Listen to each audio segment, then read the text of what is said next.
like, no, I don't mean that. I mean, in a plane somewhere, people fly.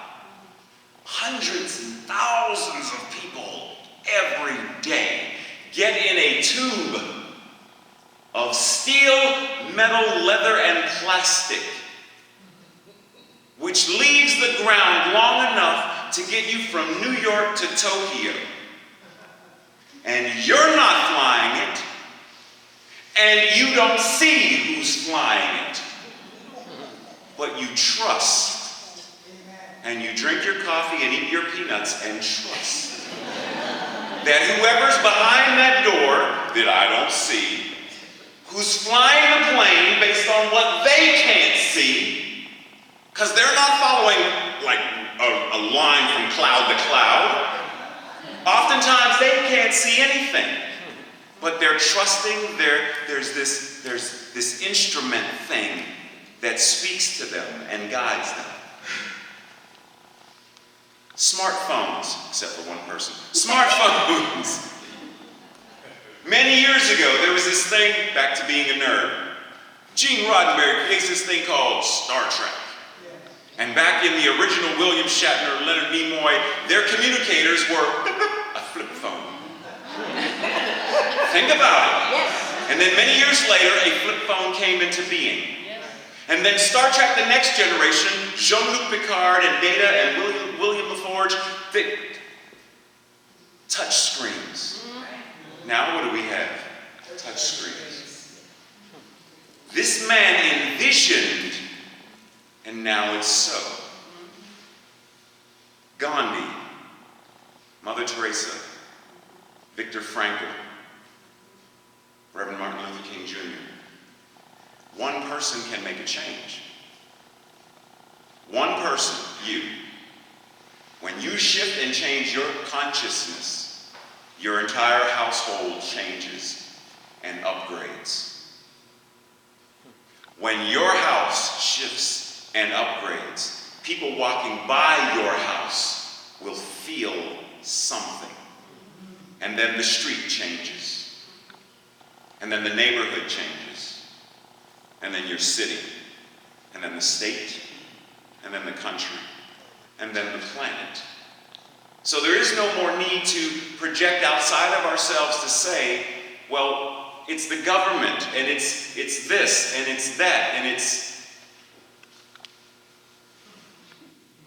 When we upgrade and shift our consciousness, our experience has no choice but to outpicture and demonstrate and manifest in like manner. But are we willing to do so? There's a cool story that I like from years ago when I used to practice martial arts, called the Legend of the Tea Master. And the summarized version of this is, there's a samurai fighting, and this old guy with a sword and a bag, and he's walking, and he sees this fight, and the samurai dispatches all of these ninjas and turns to him, draws his sword, and says, lay down your weapon, lay down your bag. And the old guy's like, oh my goodness, and he gets afraid. And the samurai says, tomorrow morning at sunrise, we will duel, and I will kill you. And he leaves. And the old guy, he's like, oh my goodness, what am I going to do? So he goes and he sits down and he falls asleep. And in the middle of the night, he feels an elbow. And he wakes up and he rolls over and he sees a guy laying there. Now, I'm sure one of his first thoughts was, I didn't invite you, but where did you come from? And he wakes the guy up and he pokes him with a stick. And the guy wakes up and he jumps up and he grabs his sword. And the old guy says, you're a sword master. Yes. Teach me the way of the sword so that come morning, I can defend myself. And the sword master says, fine. Whoa, where did you get that amazingly beautiful sword that's of imperial decree? The emperor gave it to me. What did you possibly do for the emperor that he gave you one of his swords? Oh, I make tea. You're the tea master. Yes. Then I will teach you the way of the sword, but you must first make me tea. So the tea master takes all of his stuff out, and he sits there, and he breathes. And he takes the cup, and he takes the tea. And he breathes. And he adds water, and he stirs, and he breathes. And he serves it. And the sword master drinks it. And says, you really are the tea master. So now you will teach me the way of the sword. No. Wait a minute. Just make him tea. Sunrise. Here's the road. Samurai, tea master. Samurai approaches, draws his sword, and walks closer. The tea master kneels and breathes. He grabs the sword, closes his gaze, and breathes. He draws the sword and raises it and breathes. And the samurai backs away, places his sword back in and said, "Forgive me. I did not realize how great you truly were." And he leaves. The moral of the story, the tea master was already a master. He thought he needed to be a master of this thing called sword. Whereas in the Japanese teaching, it says, a person who has attained mastery of an art shall reveal it in their every action. When we choose, because it has to be a choosing, when we choose to step into our greatness, the fullness of what that means, there is no more stubbing your toe and saying, "Oh, you stupid." There is no more forgetting your coffee is sitting on top of the car and feeling the need to say, "Duh." Because all of these little things are, in essence, turning the light down. Because why would we say, "Duh"? It's a form of an insult that we're casting upon ourselves. No more. Why would creation criticize itself? Why would the universe condemn itself? We are the I am showing up in human form. No different than the principle of H2O is a chemical principle showing up as snowflakes, as rain, as oceans and rivers and streams. But all of it comes from this one principle called H2O. How are we any different? We come from a principle called God, or Source.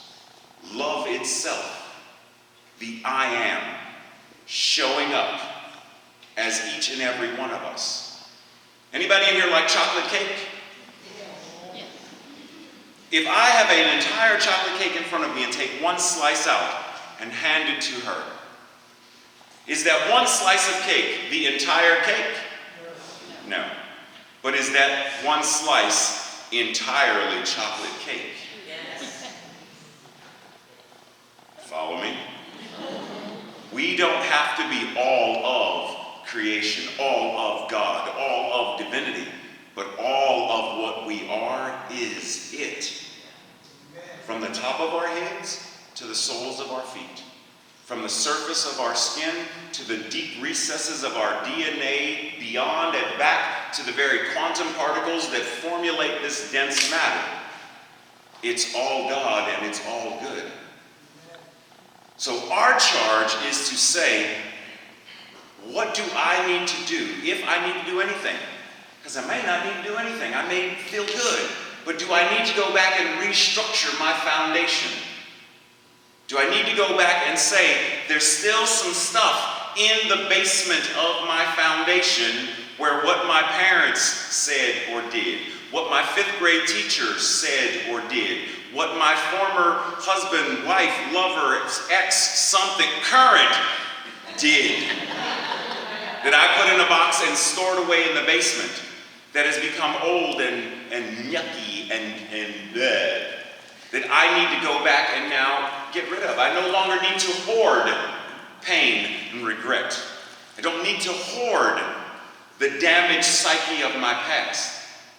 But I have to be willing to go back and say, what is my foundation and how do I refortify it? I learned a long time ago that the taller a skyscraper, the deeper and stronger its foundation must be. So part of our charge is to say, what do we aspire to do, to be, or to have? Because the higher that is, the stronger the foundation must be. The deeper the foundation must be. Because the foundation we may have had may not be strong enough to support this goal, dream, or vision. So our charge is to say, do I even know what I want to be, do, or have? When I sometimes coach people and I'll ask, and money comes up all the time. And someone will say, you know, Ray, I want more money. And I'll pull a quarter out and give it to them. Because it's what you asked for. You asked for a quarter, I gave you a quarter. And they'll say, no, I want more money. And I'll pull out $1 and give them $1. Matter of fact, here's a 5. And they're like, no, like more. Like, until you can name it, you can't claim it. You have to really know what you want. One of the things I'm going to talk about for those who may be coming to the workshop later, one of the things I'm going to talk about is there are like these 6 specific areas. What do you, physically, intellectually, mentally, which is intellectually, emotionally, spiritually, financially, relationally, like what do you want to be, do, or have in all of these areas? Realizing that you can, but you have to be able to name it. You have to be able to speak it into creation. Because if it's just in here, it's just a dream. And dreams are great. But until a dream is given life, it stays a dream.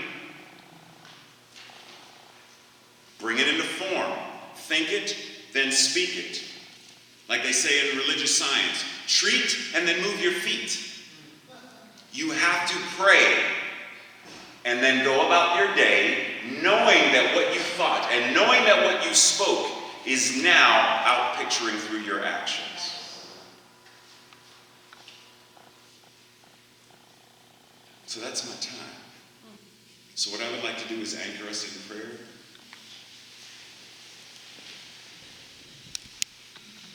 So in this moment of simply sitting in the seat that we are sitting upon, there is an element of trust because we trust that the chair will support us. We don't question, we don't think about, we don't, I wonder if. We simply sit.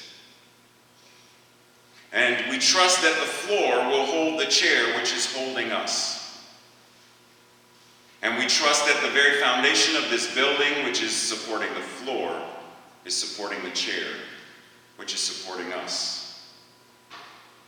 In a very, very real way, what this is saying is that all of creation is here to support us. The very universe itself is here to support us. And not simply to support us, but to support itself, showing up as us. So in this moment of allowing ourselves to be breathed, we relax into the knowing that all is well. The truth of all is well. And that when we surrender to this knowing, then the life experiences of being knocked off our surfboard, being knocked to our knees, becomes something that we are no longer a victim of, but can be a victor over. So we surrender into this knowing that the very allness and isness of creation is right here, living and moving and having its beingness as each and every one of us. Knowing and realizing this, why would we do anything other than great, magnificent, amazing things? So in this breath, I speak this word knowing that each of us is called to a higher state of being, a higher call of creation and manifestation. That each of us right here, right now, willingly accepts the call to be contagious. To be contagious with the thing called love. To be contagious with the thing called peace. To the degree that every person that we come around immediately is now receptive of love and peace. Because everywhere we go, we are an atmosphere ourselves. And when we walk into a room, the very light that we are changes the energy of the room, changes the energy of the people in the room. It can be no other way. We are the I am. I know this is so. I release this word, knowing it is already whole, perfect, and complete. And so it is.